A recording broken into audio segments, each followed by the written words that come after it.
सोचिए एक ऐसी जमीन जिसके नीचे दुनिया का 30% सोना, 90% प्लैटिनम और अनगिनत हीरे मोती दबे हों।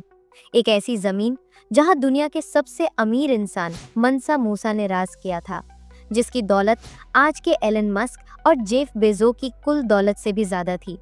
उस जमीन का नाम है अफ्रीका। लेकिन फिर ऐसा क्या हुआ कि जिस महाद्वीप को दुनिया का सबसे अमीर होना चाहिए था, वो आज दुनिया का सबसे गरीब महाद्वीप है?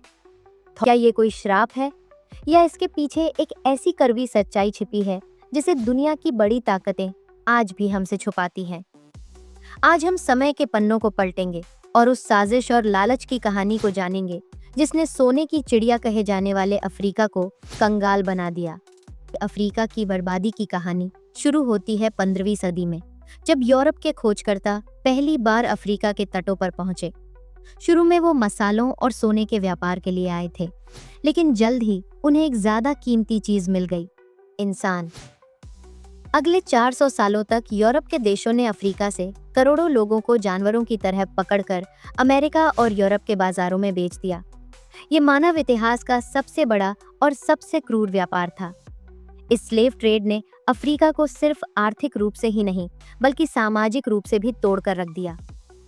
उन्होंने अफ्रीका की सबसे मजबूत और युवा पीढ़ी को छीन लिया, जो इस महाद्वीप का भविष्य बना सकती थी। लालच की लकीरें। 19वीं सदी के अंत तक जब दास प्रथा खत्म होने लगी, तो यूरोप का लालच खत्म नहीं हुआ। अब उनकी नजर अफ्रीका के इंसानों पर नहीं, बल्कि उसकी जमीन और उसके नीचे दबे खजानों पर थी। 1884 में जर्मनी के बर्लिन शहर में यूरोप के 14 देशों की एक मीटिंग हुई, जिसे बर्लिन कॉन्फ्रेंस कहा जाता है। इस मीटिंग में उन्होंने अफ्रीका को एक केक की तरह आपस में बांट लिया, बिना किसी अफ्रीकी नेता या नागरिक से पूछे। उन्होंने नक्शे पर सीधी सीधी लकीरें खींचकर देशों की सीमाएं बना दी। इन लकीरों ने हजारों सालों से साथ रह रहे कबीलों और समुदायों को अलग कर दिया और एक दूसरे के दुश्मनों को एक ही देश में रहने पर मजबूर कर दिया। ये सिर्फ जमीन का बंटवारा नहीं था, ये अफ्रीका की आत्मा का बंटवारा था। और इसी बंटवारे ने उन अनगिनत गृह युद्धों, सिविल वॉर्स और संघर्षों के बीज बो दिए, जो आज भी अफ्रीका को जला रहे हैं।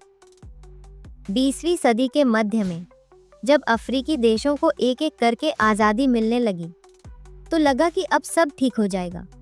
लेकिन यह एक और धोखा था। यूरोपियन ताकतें अफ्रीका से गईं तो, लेकिन कंट्रोल अपने ही हाथों में रखा। इसे कहते हैं नियो कॉलोनियलिज्म।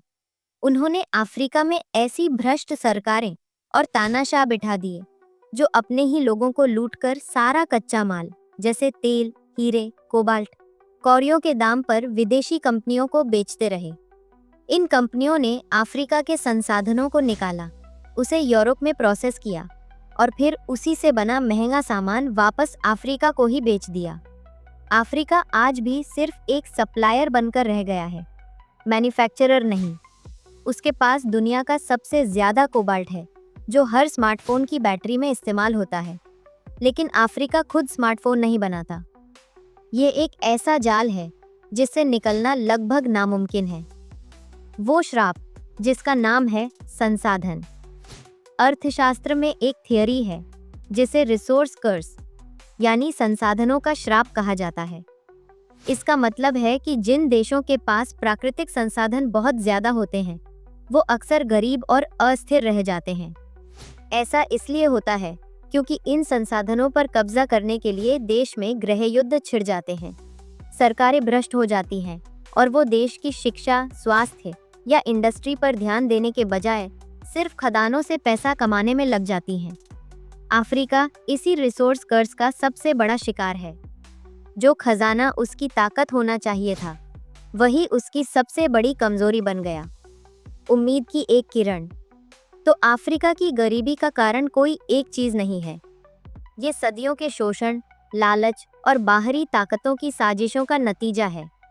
पहले दास व्यापार ने उसकी आत्मा को छीना, फिर कॉलोनियलिज्म ने उसकी जमीन को बांटा, और आज नियो कॉलोनियलिज्म और भ्रष्टाचार उसे आगे नहीं बढ़ने दे रहे।